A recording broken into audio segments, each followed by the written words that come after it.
Hi, I'm Anna Jackson, and this is our house, the way that we have it decorated for trick-or-treaters.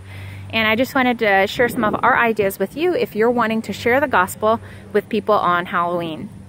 So what we've done here is made a graveyard in the front of our house, but our graveyard has a little bit of a difference from others that you might see. And that is that our tombstones have scripture on them. So we picked scriptures that we think are really good for expressing things that people need to be thinking about in regards to their mortality and the coming judgment of God. So these scriptures that we chose will go into a person's heart, and then God can do what he likes with those scriptures in that person's heart. Now, the way that we made these tombstones was we used construction slabs of styrofoam that are used, I guess they're nailed on the sides of houses before you put the siding on to keep the house more insulated. I suppose that's what they're used for.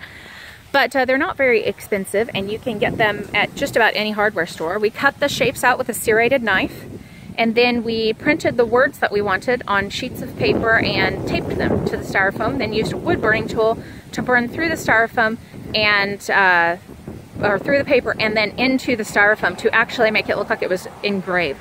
You don't have to go to that kind of trouble. You could make tombstones, say, out of cardboard and put little stakes on them and use magic marker or paint to paint your words on the front of them. Anyway, it gives your house the look of a house where kids want to come trick-or-treating because you want them there because you're going to be sharing the gospel with them.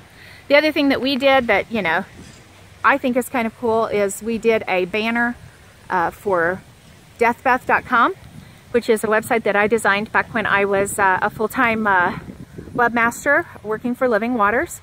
And it is designed to start with the idea of death and, you know, sort of the season of Halloween when people get infatuated with death.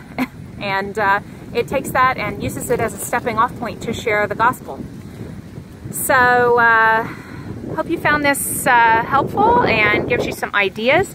Just one other thing I wanted to say is that in our display, we made a concerted effort to not use anything that could be deemed demonic or, you know, in connection with Satan. I mean, we have skulls on here, but a skull is a part of the human body, and it is something that God created, and it is a reminder of man's mortality, which people need to take into consideration, that they are going to die and they are going to stand before God in judgment. And we have spiders, but again, spiders are not evil. They are a creation of God, and even though you might think they're evil, or you might want to destroy them all with a flamethrower, like certain friends of mine, they are still one of God's creations. So anyway, I hope this was inspiring to you. Hope it gives you some ideas, and I hope that you will not barricade yourself in the house on Halloween night, but will instead be ready to share the life-giving gospel of Jesus Christ with